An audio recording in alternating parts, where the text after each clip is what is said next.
प्रिय मित्रों, नमस्कार।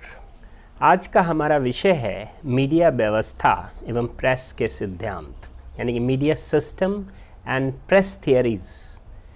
मीडिया अलग अलग स्थान, काल एवं परिस्थिति में एक व्यवस्था के अंतर्गत कार्य करता है, जिसे हम मीडिया व्यवस्था या मीडिया सिस्टम कहते हैं। अलग अलग देशों में अलग अलग सरकारी व्यवस्था, राजनीतिक स्थितियां, परिस्थितियां एवं सामाजिक संरचनाएं होती है, जिसके अंतर्गत मीडिया कार्य करता है।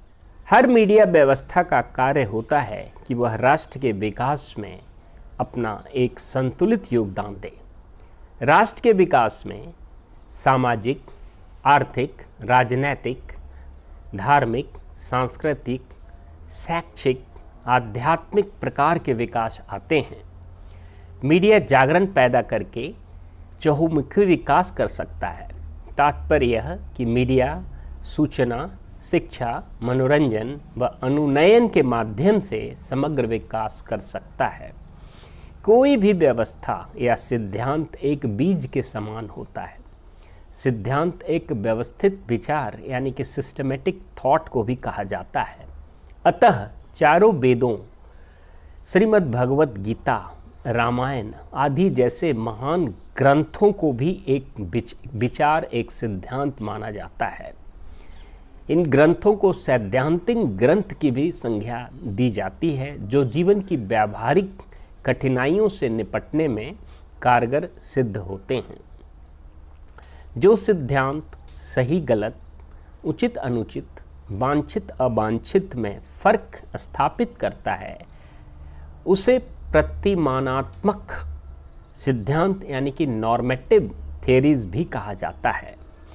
वर्ष 1956 में पश्चिम देश के 3 संचार वैज्ञानिकों फ्रेड साइबर्ट, थियोडोर पैटरसन एवं विल्बर श्रैम ने अपनी पुस्तक 4 थियरीज ऑफ प्रेस में प्रतिमानक सिद्धांतों यानी कि नॉर्मेटिव थियरीज का प्रतिपादन किया था, जिसे 4 थियरीज ऑफ प्रेस के नाम से जाना जाता है।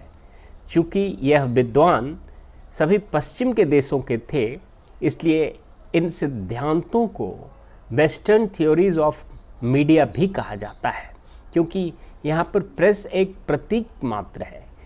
प्रेस का अर्थ यहाँ पर मीडिया भी है, इसलिए इसे वेस्टर्न थियरीज ऑफ मीडिया के नाम से भी जाना जाता है। जो 4 थियरीज ऑफ प्रेस हैं, उसे हम इस प्रकार से देख सकते हैं। पहला है ऑथोरिटेरियन मीडिया थियरी, यानी कि जिसे हिंदी में हम कहते हैं अधिनायकवादी मीडिया सिद्धांत या अधिकारवादी मीडिया सिद्धांत या प्रभुत्ववादी मीडिया सिद्धांत भी कहा जाता है। दूसरा है लिबर्टेरियन मीडिया थियरी, जिसे हिंदी में उदारवादी मीडिया सिद्धांत कहा जाता है। तीसरा है सोवियत और कम्युनिस्ट मीडिया थियरी, जिसे हम सोवियत या साम्यवादी मीडिया सिद्धांत के नाम से जानते हैं। और चौथा है सोशल रिस्पॉन्सिबिलिटी मीडिया थियरी, जिसे हम हिंदी में सामाजिक जिम्मेवारी मीडिया सिद्धांत के नाम से जानते हैं। इसके अलावा डेनिस मैकक्विल ने 2 और सिद्धांत बताए थे, जिसे हम कहते हैं डेवलपमेंट मीडिया थियरी यानी कि विकासवादी मीडिया सिद्धांत, और उन्होंने एक और सिद्धांत बताया था पार्टिसिपेटरी मीडिया थियरी यानी कि सहभागितावादी मीडिया सिद्धांत। यहाँ पर सबसे पहले मैं ऑथोरिटेटिव मीडिया थियरी का जिक्र करूँगा। इस सिद्धांत का प्रतिपादन सबसे पहले प्लूटो, सुक्रांत व मैकेवेली ने किया था, जो ये कहता है कि जो राजा है, जो सरकार है, जो प्रशासन है, वही सर्वोपरि है। The king is the king, the king is supremo, the king is monarch, the king is all powerful, the king is absolute authority, यानी कि राजा ही सर्वोपरि है, सर्वशक्तिमान है। इस सिद्धांत के अनुसार व्यक्ति को कोई आज़ादी नहीं होती कि वह कुछ भी बोल सकता है और कुछ भी लिख सकता है। ठीक उसी प्रकार प्रेस या मीडिया को भी यह आज़ादी नहीं होती कि वह कुछ भी लिख सकता है, कुछ भी बोल सकता है। वह सरकार, सत्ता या चर्च के खिलाफ कुछ ऐसा नहीं लिख सकता जिससे उसके उद्देश्यों पर, उसके ऊपर फ़र्क पड़ता है। वो उसके खिलाफ नहीं जा सकता, वो शासन के, प्रशासन के, सत्ता के खिलाफ कभी जा ही नहीं सकता। यहाँ हीगल एवं हब ने भी राजा को सर्वोपरि कहा था और उनके भी विचार ऐसे ही हैं जैसे कि प्लेटो, सुक्रांतो एवं अन्य के विचार थे। हीगल एवं हब ने भी कहा था कि राज्य का निर्णय सिर्फ राजा ही ले सकता है।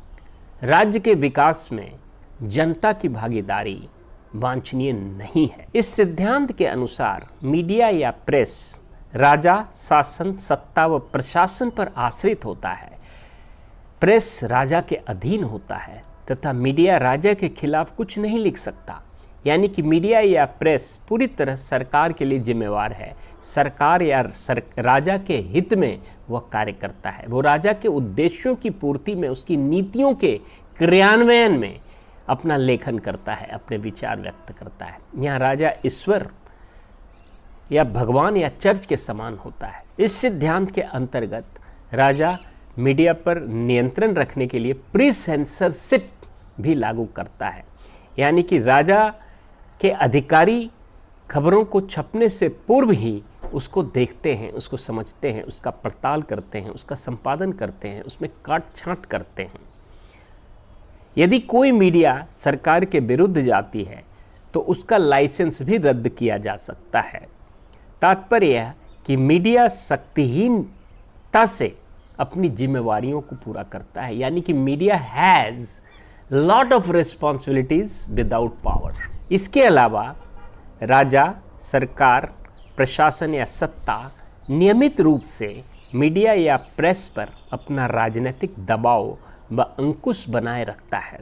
उदाहरणार्थ, द्वितीय विश्व युद्ध के समय हिटलर एवं मुसोलिनी ने जर्मनी एवं इटली पर अपना पूरी तरह से निरंकुश बनाए रखा था। उस वक्त political sensor, moral sensor, religious sensor, military sensor, corporate sensor जैसे कई सेंसर इन दो उच्च अधिकारियों ने, हिटलर और मुसोलिनी ने, इटली और जर्मनी में लगाए रखा था। वर्तमान में अथॉरिटेरियन मीडिया थियरी पश्चिम अफ्रीका के कुछ दक्षिण पूर्वी देशों में लागू हो रहे हैं, लेकिन अधिकांश जगह इस तरह के सिद्धांत अब निवर्तमान होते जा रहे हैं। हाँ, आंशिक रूप में अथॉरिटेरियन मीडिया थियरी किसी भी देश में यदा कदा एन केन प्रकारेण देखने को मिलता है। जब अथॉरिटेरियन मीडिया थियरी का अंत हुआ था, उसी वक्त लिबर्टेरियन मीडिया थियरी यानी कि प्रभुत्व मीडिया सिद्धांत के समापन के साथ साथ उदारवादी मीडिया सिद्धांत का उदय होने लगा था। तो दोस्तों, मैं उदारवादी मीडिया सिद्धांत का जिक्र अपने अगले वीडियो में करूंगा। आज मैंने आपको अथॉरिटेरियन मीडिया थियरी का जिक्र किया। तो यहाँ तक यदि आपके मन में कोई प्रश्न हो, कोई शंका हो, किसी प्रकार के विचार व्यक्त करने हो, कोई विरोधाभास हो, तो वो आप निसंकोच बेहिचक हमारे कमेंट बॉक्स में अपना प्रश्न कर सकते हैं, अपने विचार रख सकते हैं। तब तक के लिए इजाज़त, धन्यवाद।